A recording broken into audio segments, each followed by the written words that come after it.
नमस्कार दोस्तों, दीदी की रसोई में आपका स्वागत है। आज हम बात करेंगे माला के बारे में, जो कि माला का जैसे हम माला से मंत्रों का जाप करते हैं, तो उससे किस तरह से करनी चाहिए और माला को कैसे प्रयोग करना चाहिए। क्योंकि अक्सर जब हम पूजा उपासना करते हैं तो उसमें हम लोग माला का प्रयोग करते हैं, तो वो माला का प्रयोग हमको कैसे करना चाहिए इसकी आज हम लोग बातचीत करेंगे।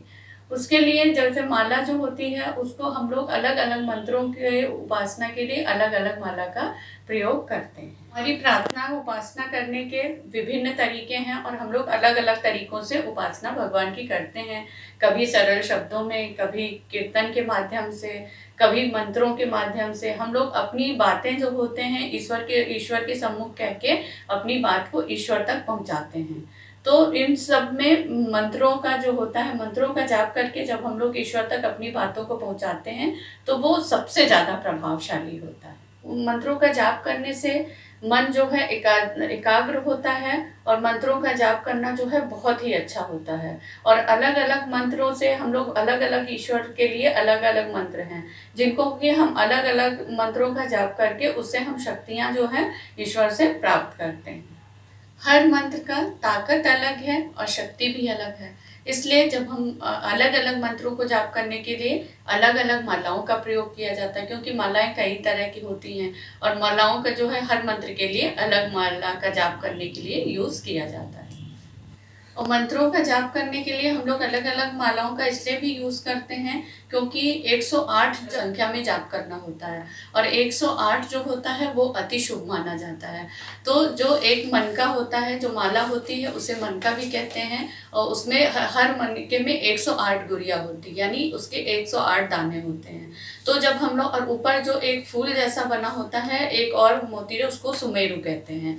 तो वो जो फूल जैसा बना हुआ है, तो जब हम 109वें पे आते हैं तो हम लोग माला को पलट लेते हैं। इस तरह से तो माला का जाप किया जाता है। तो क्योंकि 108 जो है वो अति शुभ संख्या है, इसलिए जब हम लोग 108 संख्या का जाप करते हैं तो जिससे हम लोगों को मंत्रों का जाप करने में त्रुटि ना हो और संख्या को हम भूलें ना, इसलिए भी हम माला का प्रयोग करते हैं। क्योंकि उसको हम एक एक करके, क्योंकि सारी तर्जनी उंगली का यूज नहीं किया जाता है माला के जाप करने में, और अंगूठे और मध्यमा से उसको धीरे धीरे एक एक मंत्र का जाप हम करते हैं और एक एक दाने को खिसकाते जाते हैं। और जो ऊपर फूल जैसा होता है उसे सुमेरु कहते हैं, 109वां दाना जो होता है।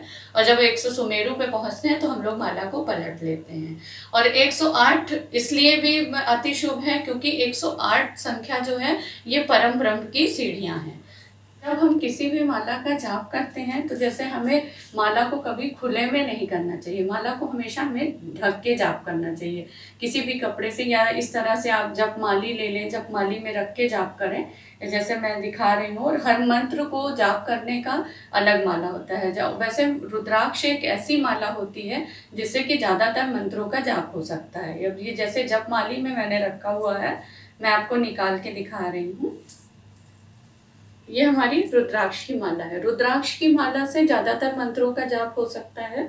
तो ये जैसे ये देखिए, ये फूल सा बना हुआ है, ये सुमेरु है और इसमें 108 दाने हैं और ये ऊपर वाला दाना जो है 109वां दाना है। 109वां दाना होता है, फूल सा बना देते हैं, इसे सुमेरु कहा जाता है। और जब यहाँ पे हम आते हैं तो हम पलट लेते हैं। इससे इसलिए भी होता है जिससे कि हमारा कंसंट्रेशन बना रहे और हम संख्या को भूले नहीं। पता लगा हमने 70 कर लिया, 80 कर लिया और हम चुप हो गए, और करना हमें 108 है। तो जैसे ये माला है, इसमें यहाँ से सुमेरु के बाद पहले से स्टार्ट करेंगे हम, और ये इंडेक्स फिंगर जो होती है, तर्जनी जिसको कहा जाता है, इसे हटा देंगे और ये मध्यमा उंगली में रखेंगे और ये अंगूठा है। और इस तरह पहले जैसे दाने पे हम रखेंगे, मान लीजिए हमको करना है तो जैसे ओम नमः शिवाय का मैं बता रही हूँ, ओम नमः शिवाय की, तो एक दाना हमने खिसका दिया, फिर दूसरे दाने पे हमने अंगूठा रख दिया और फिर हम ओम नमः शिवाय बोलेंगे, फिर इस तरह खिसका देंगे। इस तरह हम एक एक मंत्रों का जाप करते चलेंगे और इस तरह खिसकाते चलेंगे। और जैसे हम यहाँ पे अब हम आ गए, पूरा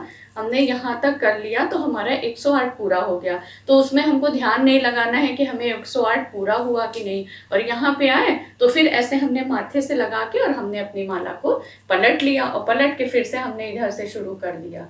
तो इस तरह से हम माला का जाप करते हैं। और या तो आप जपमाली में रख के करें, ये जपमाली है, जपमाली बाजार में मिल जाती है, इसमें आप रख लेंगे इस तरह से माला को डालेंगे। और जब भी माला को यूज़ करें तो थोड़ा सा गंगा जल से, या जल हो तो जल से यहाँ पे थोड़ा सा डाल के उसको हल्का सा धुल लें। पूरी माला नहीं धुलनी होती है हमें, बस जहाँ से हमें शुरू करना होता है वहाँ एक बूंद पानी या गंगा जल गिरा के उसको हम शुद्ध कर लेते हैं। उसके बाद इस तरह से जपमाली में हम डाल देंगे माला को। और ये सुमेरु को पकड़े रहते हैं, सुमेरु को पकड़ के इस तरह से जिससे ये छूटे ना और हमें पता चल जाए। ये इसमें एक होल सा होता है, छेद होता है, यहाँ से हमें तर्जनी को अपनी निकाल लेना होता है। और इसी में हम माला को डाल के और एक एक इस तरह से दानों को खिसकाते चलेंगे और मंत्रों का जाप करते चलेंगे। तो इस तरह से जपमाली में जब रहता है तो किसी को माला जो होती है हमारी दिखाई भी नहीं देती है।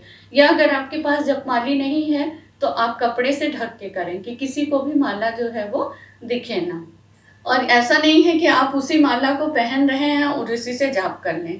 पहनने के लिए अलग माला होनी चाहिए और जाप करने के लिए अलग होनी चाहिए, क्योंकि जो माला आप पहन लेते हैं वो अशुद्ध हो जाती है। तो इसलिए और इस तरह इसमें जब हमारा हो गया तो हम इसमें रख के और इस तरह से मोड़ के और अपनी जपमाली को इस तरह से मोड़ के और इस तरह से जहाँ भी आप पूजा स्थान पे या किसी बैग में जिसमें भी रखते हैं आप रख सकते हैं। और जब भी करें तो आप पहनने की माला अलग रखें और जाप करने की माला अलग रखें। और घर में जैसे अगर कई सदस्य हैं तब भी सब लोग अपनी अपनी अलग माला रखें। सबकी व्यक्तिगत माला होनी चाहिए। ऐसा नहीं है कि पति ने भी उसी से किया, पत्नी ने भी कर लिया, बच्चों ने भी कर लिया, ऐसा नहीं है। सबकी माला जो होती है वो अलग अलग होनी चाहिए। अपनी व्यक्तिगत पर्सनल माला रखें, उसी से आप मंत्रों का जाप करें। महामृत्युंजय मंत्र और लघु मृत्युंजय मंत्र और जैसे शिव जी के मंत्र हैं वो तो रुद्राक्ष की माला से किए जाते हैं। और विष्णु जी का तुलसी की माला से जाप करना चाहिए। कमल गट्टे की माला से लक्ष्मी मंत्रों का जाप होता है। स्फटिक की माला से माँ लक्ष्मी और माँ सरस्वती के मंत्रों का जाप होता है। उससे धन, वैभव, एकाग्रता, संपन्नता और ज्ञान की प्राप्ति होती है। और सफ़ेद चंदन की माला से कृष्ण भगवान के मंत्रों का जाप किया जाता है। और विष्णु भगवान के सभी अवतारों का तुलसी माला से जप किया जाता है। माँ गायत्री के मंत्रों का जाप तुलसी माला से किया जाता है। बृहस्पति के मंत्रों का जाप हल्दी की माला से किया जाता है। हल्दी की माला बाज़ार में बहुत मुश्किल से मिलती है और अगर आपको ज़रूरत हो तो खड़ी हल्दी को रात में आप भिगो दें और उसे सवेरे चाकू से पीसेस काट के और उसे सुई धागे से माला की तरह गूंथ के आप माला बना सकते हैं। और एक और माला होती है कर माला, जिसे कि हाथ की माला कहते हैं। अगर आपके पास कोई माला नहीं है तो आप कर माला से भी माला का जाप कर सकते हैं। इसे हम हाथ की उंगलियों पे करते हैं। कर माला से हम इस तरह करते हैं, दाहिने हाथ की उंगलियों से हमें गिनना शुरू करते हैं हम। तो जैसे ये रिंग फिंगर है, रिंग फिंगर ही जो है सूर्य की उंगली होती है और हम पूजा पाठ के लिए इसी का यूज़ करते हैं। तो यहाँ पे जैसे ये 3 बॉक्सेस हैं, 1 2 3, तो यहाँ बीच वाले बॉक्स से हम शुरू करेंगे। पहले बॉक्स को छोड़ देते हैं और अंगूठे से इस तरह से गिनेंगे। जैसे यहाँ से शुरू किया हमने तो 1 2 3 4 5 6 7 8 9 10, इस तरह 10 हो गया। यहाँ से स्टार्ट किया हमने और इस तरह सीरियल वाइज चलते हुए यहाँ पे इंडेक्स फिंगर के जो आखिरी बॉक्स है वहाँ पे हमने ख़त्म किया। तो ये हमारा 10 हुआ और इधर हम लेफ़्ट हैंड में एक उंगली पे मान लेते हैं कि हमारे 10 हो गए। इसी तरह हम फिर से गिनते हुए 10 बार कर लेते हैं और जब 10 हो जाता है यानी 100 हो गया, फिर से हम स्टार्ट करेंगे यहीं से 1 2 3 4 5 6 7 8 9 10, इस तरह से मतलब बार बार वहीं से हम शुरू करके वहीं पे ख़त्म करेंगे।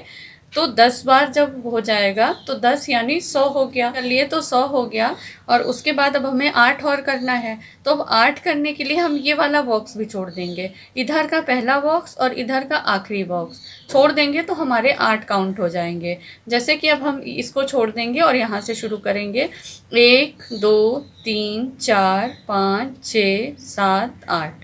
तो इस तरह हमारा 108 कंप्लीट हो गया, जो कि हमें 108 मंत्र जाप कर लेंगे। तो इस तरह से आप जो भी मंत्रों का जाप करें अलग अलग मालाओं से करें। अब मैंने बता दिया कि कैसे आपका जो है अलग अलग माला से करना है और किस तरह से माला का जाप करना है। इस तरह से अगर आप थोड़ी सी प्रिकॉशन रखते हैं तो उसमें आपको बहुत ही पूजा में आसानी हो जाती है और पूरा कॉन्सेंट्रेशन जो है वो बना रहता है।